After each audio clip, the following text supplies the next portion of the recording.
Romans chapter 12, and reading from verse 1.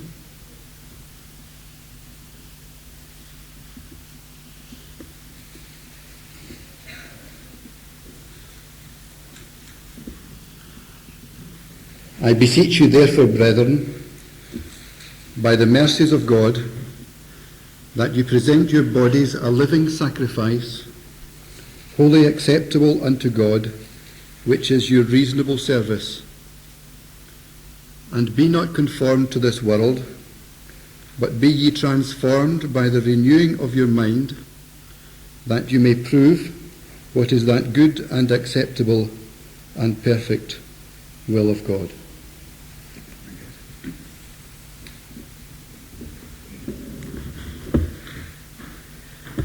We shall all be aware the epistle to the Romans is all about the gospel.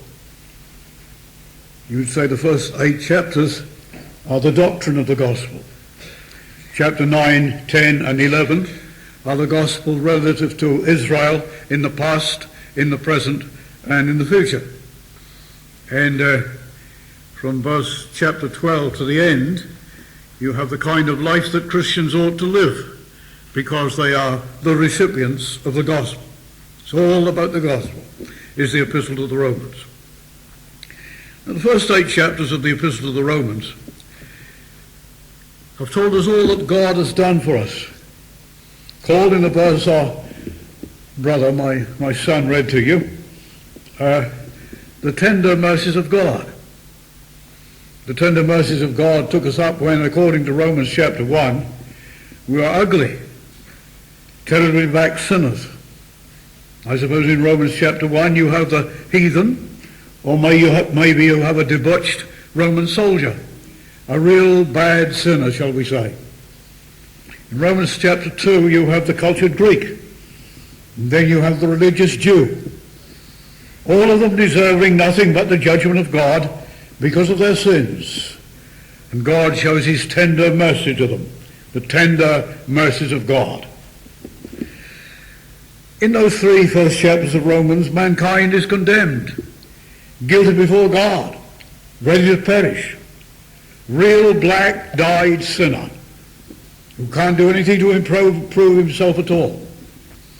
That dark black sinner, first of all, I find him in chapter 4 and chapter 5 forgiven, then justified. That means being made just as if I'd never sinned. In the next chapter, he's sanctified. And in chapter 8, he's glorified. This is what the tender mercies of God had done for the Roman sinners. God has done exactly the same thing in your life and mine. We are ungodly sinners, fit only for the lake of fire for all eternity. But number one, God forgave us, blotted out all our guilty past, forgave all our shortcomings, but justified us, made us just as if we had never sinned at all. Then set us apart from this world that is doomed to judgment. Then it says those he justified, them he also glorified. So as far as you and I are concerned, we are not only forgiven, justified, sanctified, but in God's purposes we are already glorified. Heaven is assured for us. Heaven sees the glorification as though it was already come. These are the tender mercies of God. What God could do with black sinners and make them absolutely white. What God could do with those who deserve to go into the pit and make them fit for heaven.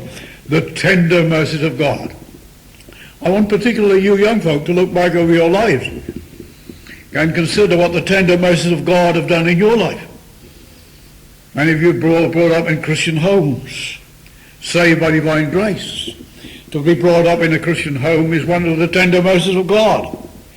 The fact that you should hear the gospel and be saved early in life, one of the tender mercies of God. And having trusted Christ as Saviour now, you're forgiven, pardoned, justified, sanctified, you will be glorified. You got it all free, all for nothing. And you jump those 3 chapters that have to do with the Jews, and you come to Romans chapter 12 and verse 1, and God says, therefore, because of all I have done for you in sovereign grace, because of the great salvation that you enjoy, because once while you were only fit for hell, you're destined for glory. Because of that, therefore, brethren, I beseech you, says our authorized version, better translated, I exhort you. To beseech is rather the idea of getting down on your knees and begging somebody to do something. But God is not so much doing that in this chapter. He's exhorting. He's sort of standing up and facing you face to face. He says, I exhort. On the ground that you have received so many rich, abundant spiritual blessings, logically, I exhort you. God has a right, having saved you by divine grace, to say to every young Christian here and every older Christian here, I exhort you, I encourage you, I plead with you, I impress upon you, there's a need to do something about it.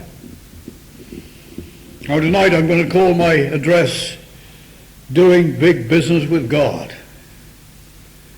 Big business with God. Why, we're ordinary folk gathered in this hall, just ordinary people. We can all do big business with God. We know God, He saved us. We know God, we enjoy His salvation. How can we do big business with God? So we've all got something. So what have we all got? We're not all gifted. We're not all clever. We're not all above the normal IQ of life. What have we got? Well, in this chapter it says, I beseech you therefore, brethren, by the tender mercies of God, that you trade with the one thing you've got, your body. Your body. That you present your body a living sacrifice. Everyone else here have got bodies. The word body, I suppose, in the passage really means our bodies and our souls and our spirits.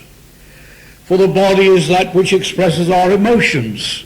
Our emotions belong to our souls, but we express them through our bodies. Our bodies are that with which we worship. Worship belongs to the Spirit, and we express that through our bodies. So what God is saying here, what God is demanding of us, exhorting us to do, is that we take our bodies, our complete selves, all that we are. God says, I beseech you therefore, brethren, by the tender mercies of God, that ye present your bodies a living sacrifice. Here you'll notice God is not saying, I want you to be a missionary. He's not saying, I want you to be a great evangelist. Not saying, I want you to be a great teacher or a great visitor. He doesn't want you to be anything. He wants you. Got it? He wants you. The being's all right afterwards, but he wants you. He wants you from the bottom of your feet to the top of your head. He wants you from the outside of your body to the internals of your heart. He wants you. What I want to challenge you with tonight is this: whether you are prepared in the presence of God, not only in this meeting, when you get home after the meeting, to get into the presence of God and seriously consider this matter. Because God has saved you, He's a right to demand everything in your life. Because God has saved you, He demands everything, and you must hold nothing back.